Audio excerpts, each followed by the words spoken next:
Spiritual awakenings are physical experiences. And when I say physical, I don't mean the external manifest reality. I mean your physical body, your body. Spiritual awakenings are physical experiences. Seems strange, right? Seems out of context, seems incongruent. So when you think about a spiritual awakening, at least I do, I think about spiritual things, metaphysical things, not physical things, um, energetic, emotional, right? Internal. You don't really think about it as being a physical thing. So, what do I even mean by this? Let's start with a definition from Google. I think this will just make the point even more that this seems weird. But a spiritual awakening is a profound, often overwhelming personal transformation where an individual's ordinary limited sense of self, their ego, transcends to encompass a broader, more infinite understanding of reality and their place within it, leading to a profound shift in their worldview, beliefs, and sense of purpose. Again, where's physical in that? It's not. So, what do I mean by this? So, the ego is generally fully formed by the time you're 7 or 8. Most people experience a spiritual awakening much later in their life. Talked about this in the past. The longer it takes between the ego formation and your spiritual awakening, the more painful the release of the ego is, the more it's sort of attached. For me, I was 45, give or take. It was hard, lots of suffering. Recommend you start earlier if you can. Talk about that another time. So I have spiritual daily practices, and I meditate in the morning, I meditate in the evening. The evening meditation is often related to a scan of my physical body. I'm asking my body for signs of what I need to work on. This is the physical experience. So what's really happening here is emotions are energy in motion. Cannot take credit for that, but I love it. Energy in motion, emotions are meant to flow, move. You got to keep them moving. When you don't, when you experience something and you don't process the emotion in real time, your body stores it for you to come back to it later.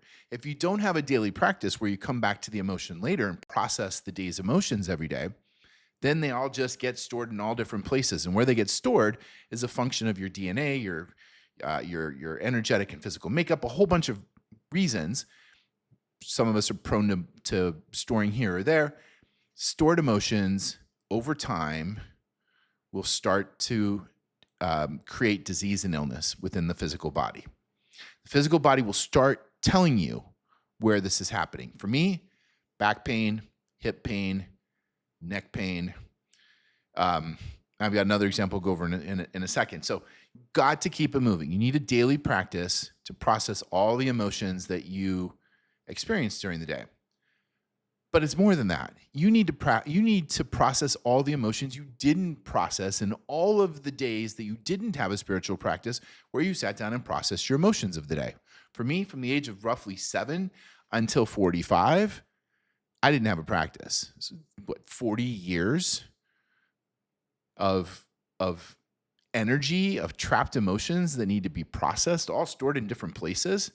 My body aches all over the place.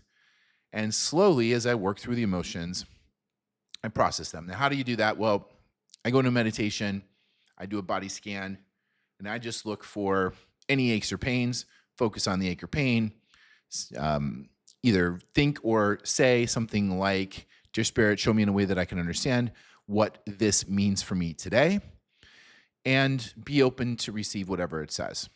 And sometimes you'll get nothing, and just the attempt is all you needed to do.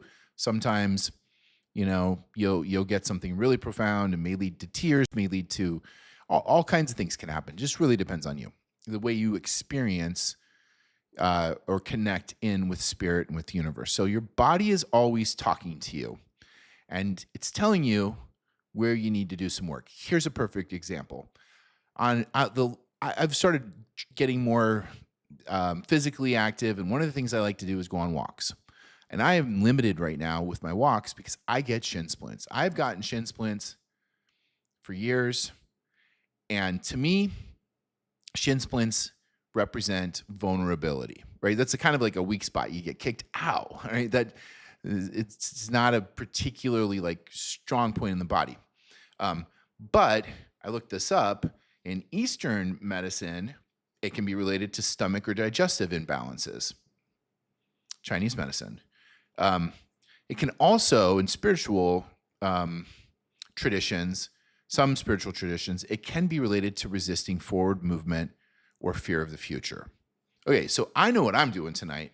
Tonight, I'm going to meditate. I'm going to focus on my shins, and I'm going to ask Spirit to show me in a way that I can understand what it means, this shin pain. What am I afraid of in the future?